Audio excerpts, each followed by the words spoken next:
ইনশাল্লাহ আমাদের ঐতিহ্যবাহী এনায়েতপুর দরবার শরীফের ৭৫তম আজিমুশান বাৎসরিক মাহফিলের কার্যক্রম চলছে। আপনারা দেখতেছেন আলহামদুলিল্লাহ। এখন আমাদের স্টেজের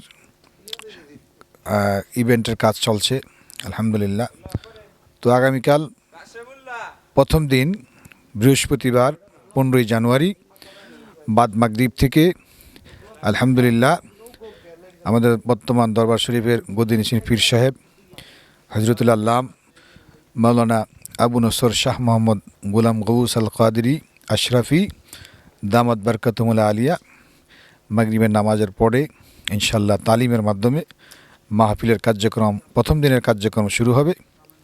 বাদ ঈশা ইনশাল্লাহ বক্তব্য রাখবেন মিরসরাই লতিফিয়া এনামিয়া দরবার শরীফের মুহতারাম সম্মানিত পীর সাহেব হজরতুল আল্লামা মাওলানা শাহ মোহাম্মদ মেজবাহুল ইসলাম লতিফি দামত বরকতুল আলিয়া। উনি এশারার পরে ইনশাল্লাহ বক্তব্য রাখবেন। আপনারা সবাই ইনশাল্লাহ মাহফিলে উপস্থিত হয়ে হুজুরের বক্তব্য শুনবেন। হুজুরের বক্তব্যের পরে ইনশাল্লাহ আমাদের যে মেইন প্রোগ্রাম প্রথম দিন নাতে রসুল সাল্লাল্লাহু আলাইহি ওয়াসাল্লামের প্রোগ্রাম, চট্টগ্রামের জানে আলম সহ বড় বড় নাতখা শিল্পী যারা রয়েছেন এবং ঢাকার থেকে আগত অনেক নাতে রসুলের শিল্পী ওনারা নাতে রসুল সাল্লাল্লাহু আলাইহি ওয়াসাল্লাম পরিবেশন করবেন।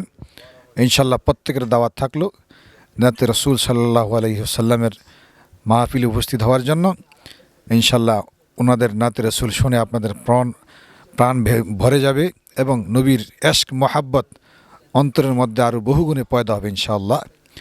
আল্লাহ পাক রব্বুল আলামিন আমাদেরকে আগামীকালকের নাতে রসুল সাল্লাল্লাহু আলাইহি ওয়াসাল্লামের মাহফিলে উপস্থিত হওয়ার জন্য আল্লাহ আমাদের প্রত্যেকের তৌফিক দান করুন, আমিন।